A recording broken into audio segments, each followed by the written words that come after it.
জনাব ববি হাজাজ, মাননীয় প্রতিমন্ত্রী। আপনার সময় 7 মিনিট। আসসালামু আলাইকুম মাননীয় স্পিকার, আপনাকে অসংখ্য ধন্যবাদ। সময়টা আর একটু বেশি হলে হয়তো আর একটু ভালো হতো মাননীয় স্পিকার। অল্প দু একটা আলোচনা আজকে এই মহান সংসদে উত্থাপন করতে চাই, বাট শুরুতে ধন্যবাদ জানাতে চাই বাংলাদেশের আপামর জনগণকে, যারা আসলে প্রধান অধিকারী সকল কৃতিত্বের 2024-এর জুলাইয়ের গণ অভ্যুত্থানের। আমরা এই মহান সংসদে অনেক আলোচনা দেখেছি, কারা কোথায় কত বড় অবদান রেখেছেন। তবে সবচেয়ে বড় অবদান বাংলাদেশের আপামর জনগণ রেখেছে, তরুণরা রেখেছে। নেতৃত্বর জায়গা থেকে আজকে যিনি এই সংসদে উপস্থিত আছেন, আমাদের মাননীয় প্রধানমন্ত্রী এবং সংসদ নেতা, নেতৃত্ব জায়গা থেকে সবচেয়ে বড় অবদান উনি রেখেছেন।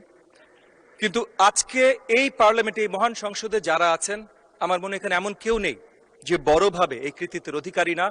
আগামী দিনগুলোতে মাননীয় স্পিকার, আপনার মাধ্যমে আমি সবার প্রতি আবেদন জানাতে চাই যে জুলাই গণ অভ্যুত্থান, গণতন্ত্রকে ভালোবাসা, এই ধরনের আলোচনা যখন হয় তখন যেন সবাইকেই ক্রেডিট দিয়ে এই আলোচনাগুলো হয়। এই আলোচনাগুলো এই জায়গাটার অধিকারী বা এই ক্রেডিটের অধিকারী এককভাবে কেউ না, আমরা সকলে। দ্বিতীয়ত আলোচনা আনতে চাই জুলাই সনদ নিয়ে। যেহেতু আমাদের অনেক আলোচনা চলছে, জুলাই সনদের দুটো আঙ্গিক আছে, লিগ্যাল ম্যান্ডেট আর মোরাল ম্যান্ডেট। লিগ্যাল ম্যান্ডেট নিয়ে ট্রেজারি বেঞ্চ থেকে আমাদের পক্ষ থেকে অনেক আলোচনা এসেছে। মোরাল ম্যান্ডেটটা জনগণ নির্বাচনের মাধ্যমে পরিষ্কার করে দিয়েছে। সো নির্বাচনের মাধ্যমে যেহেতু পরিষ্কার হয়েছে, আমি আপনার মাধ্যমে আবেদন জানাবো আমাদের অপোজিশন বেঞ্চের প্রতি যে মোরাল ম্যান্ডেটটা যেখানে গেছে ওনারাও যেন সেইভাবে সেই মোরাল ম্যান্ডেটটাকে সম্মানিত করেন, এবং ট্রেজারি বেঞ্চের যে দায়িত্ব জনগণের প্রতি আছে, এই মোরাল ম্যান্ডেট যেভাবে জনগণ আমাদেরকে দিয়েছে সেইটা যেন ওনারা সঠিকভাবে সম্মান জানান। আমাদের আসলে ধন্যবাদ জানানোর অনেক কিছু আছে।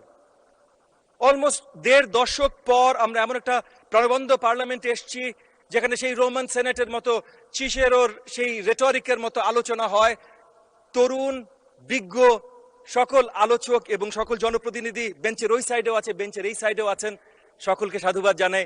আসলে এই দেশ জাতি 1.5 দশক ধরে বঞ্চিত হয়েছে এই ধরনের আলোচনা থেকে। তো এরকম রেটরিক যেমন দরকার, আবার একটা জিনিস বারবার ভুলে গেলে চলবে না। আমাদের মাননীয় প্রধানমন্ত্রী, সংসদ নেতা যেটা আমাদেরকে বলেছেন, জানিয়েছেন, শিখিয়েছেন, এবং আগামী দিনগুলোতে আমরা কন্টিনিউয়াস প্র্যাকটিস করছি এবং করব, সবার আগে বাংলাদেশ। সো সবার আগে বাংলাদেশ যদি হয়, আমাদের ইউনাইটেড থাকাটা গুরুত্বপূর্ণ।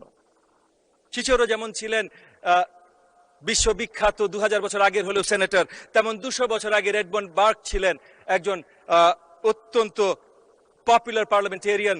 ওনার একটা কথা ছিল, parliament is the deliberative assembly of one nation with one interest.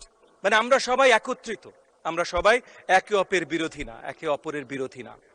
সুন্দর বাংলাদেশ গড়তে হলে সেভাবেই গড়তে হবে, এবং সেই জায়গা থেকে আজকে আবারও কয়েকবার রিপিট করছি, কিন্তু আমাদের সংসদ নেতার নেতৃত্বে সবচেয়ে বড়ভাবে আমরা অনেক কিছু করেছি। আমি 30-40টা লিস্ট দিতে পারবো। এখানে মাননীয় ট্রেজারি বেঞ্চের আরো মেম্বাররা এরকম অনেক লিস্ট দিয়েছেন, বা অনেক জনপ্রতিনিধি মহোদয় অনেক লিস্ট দিয়েছেন। বাট বড় দাগে দুটো জিনিস নিয়ে কথা বলি মাননীয় স্পিকার। এক হলো, 2 দশক পর এই নেতৃত্বে আমরা একটা পার্লামেন্ট পেয়েছি, একটা নির্বাচন পেয়েছি। এটার জন্য, এবং এই পার্লামেন্টের আসার মাধ্যমে আমরা ডেমোক্রেটিক প্র্যাকটিস শুরু করেছি, এটার জন্য আসলেই একটা ধন্যবাদ প্রয়োজন আমাদের মাননীয় সংসদ নেতা এবং আমাদের মাননীয় প্রধানমন্ত্রীকে। দ্বিতীয়ত, এবং হয়তো আরো গুরুত্বপূর্ণ, কারণ নির্বাচন মানেই শুধু ডেমোক্রেসি না, ডেমোক্রেসি মানে অ্যাকাউন্টেবিলিটি, জনগণের কাছে জবাবদিহিতা। এবং এই জনগণের কাছে জবাবদিহিতার জায়গা থেকে বাংলাদেশি সরকার ব্যবস্থায় প্রথমবার আমাদের সংসদ নেতা মাননীয় প্রধানমন্ত্রী শুরু করেছেন 180 দিনের প্ল্যান, উনি জনগণের জন্য দিয়ে দিয়েছেন। তো এই সরকার 180 দিনে কি করবে, কিভাবে করবে, এটা সবার কাছে পরিষ্কার থাকে। জবাবদিহিতার এর থেকে বড় কোনো উদাহরণ অন্য কোনো দেশেও যদি বিরোধী দলীয় বেঞ্চ থেকে আমাকে জানাতে পারেন, আমি তাদেরকে স্যালুট জানাবো। তবে সবচেয়ে বড় স্যালুট জানাবো আমাদের সকলকে, কারণ আমরা ওই জায়গায় আসতে পেরেছি যে 2 দশক ধরে গণতন্ত্রের বাইরে থেকে আমরা এমন গণতন্ত্রে এসেছি যে পরিষ্কার জবাবদিহিতার অধীনে আমরা চলে এসেছি।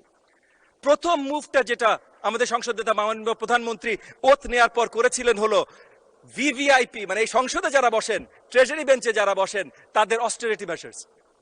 জমি পাওয়া যাবে না, গাড়ি পাওয়া যাবে না, আপনি গাড়ি ইম্পোর্ট করতে পারবেন না ট্যাক্স ফ্রি। তো সেই জায়গা থেকে আমরা মাননীয় প্রধানমন্ত্রী আমাদের সংসদ নেতা নতুন দৃষ্টান্ত সৃষ্টি করছেন। 2 মাসের ভেতর আমরা যত কিছু আমাদের অর্জন আছে, আমাদের পরিবারগুলোর জন্য, দুস্থ পরিবারগুলোর জন্য নারী এম্পাওয়ারমেন্টে ফ্যামিলি কার্ড 36,000-এর বেশি ইতিমধ্যে বিতরণ হয়েছে। কৃষক কার্ড, আমি লম্বা লিস্ট করবো না, আমার সময় কম আছে, যদিও আমি আশা রাখবো মাননীয় স্পিকার আপনি আমাকে সময় একটু বৃদ্ধি করে দেবেন। তবে যেই জায়গায় আমি আছি, শিক্ষাঙ্গনের দায়িত্বে, প্রাথমিক শিক্ষার দায়িত্বে, প্রাথমিক শিক্ষা যেন আগামী দিনে বাংলাদেশকে অনুকরণ করার মতো হয়, বাংলাদেশকে যেন অন্য কাউকে অনুকরণ করতে না হয়, সেই ব্যবস্থা শুরু করিয়েছেন আমাদের সংসদ নেতা মাননীয় প্রধানমন্ত্রী।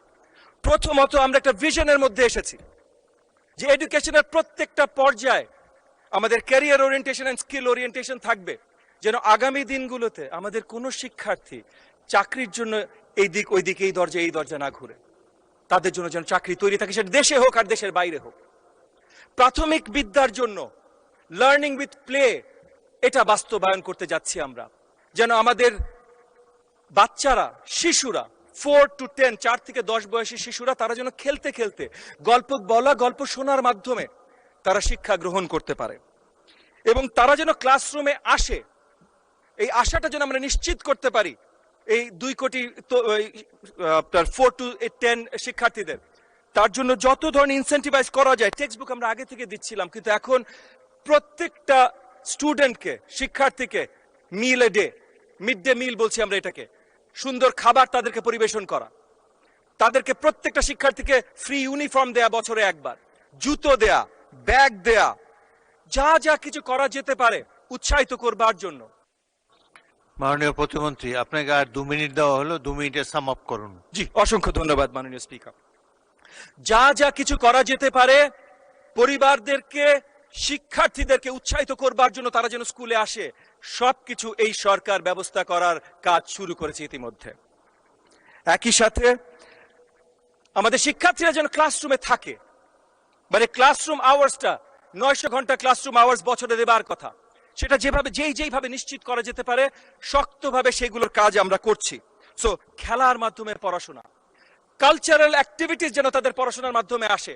সো সেটা গল্প বলা বলেন, ডিবেট বলেন, স্ট্যান্ডিং বক্তৃতা বলেন, গান বলেন, নাচ বলেন, নাটক বলেন, যেই কালচারাল অ্যাক্টিভিটি আপনি নিয়ে আসবেন, 2টো ভিন্ন ধারা করে কালচারাল মিনিস্ট্রির সাথে কাজ করে আমরা অতি শীঘ্রই প্রাইমারি লেভেল পর্যন্ত ক্লাস 4-5 এর বাচ্চাদের জন্য আমরা নিয়ে আসছি মাননীয় স্পিকার। এডিশনালি আপনি শুনে খুশি হবেন, শিক্ষাঙ্গনকে আমরা খেলা কেন্দ্রিক করছি।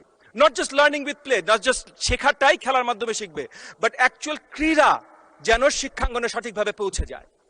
7টা প্রপার খেলা আমরা ক্লাস 4-5 থেকে ইন্ট্রোডিউস করছি, যেটা সকলের কাছে পৌঁছে যাবে। টিচারদেরকে স্পেশালি ট্রেন করা, তারা যেন এই যে নতুন যে curriculum, learning with play curriculum, এটার সাথে তারা ব্যবহৃত হতে পারে, সেগুলোর বিস্তার ব্যবস্থা আমরা করা শুরু করেছি। এবং টেকনোলজি, কারণ বিশ্ব এগিয়ে গেলে আমরা পিছিয়ে থাকতে পারি না। আমাদের ম্যানিফেস্টোতে ছিল, নির্বাচনী ম্যানিফেস্টোতে ছিল one teacher one tab policy, interactive classroom, এই সবগুলো বাস্তবায়ন করার কাজ আমরা শুরু করেছি। স্কলারশিপ দিচ্ছি, লোন দিচ্ছি, অনেক কিছু দিচ্ছি। সো এই দিকে আমি একদম শেষ করছি। আমাদের অপোজিশন বেঞ্চের জন্য তাদের প্রতি আপনার মাধ্যমে আমি আবেদন জানাচ্ছি যে ওনারা কমপ্লেন নিশ্চয়ই করবেন, কিন্তু প্রাপ্তিগুলো যেন সাধুবাদ, ধন্যবাদ জানান। আপনাকে অসংখ্য ধন্যবাদ মাননীয় স্পিকার, সকলকে অসংখ্য ধন্যবাদ। ধন্যবাদ মাননীয় প্রতিমন্ত্রী।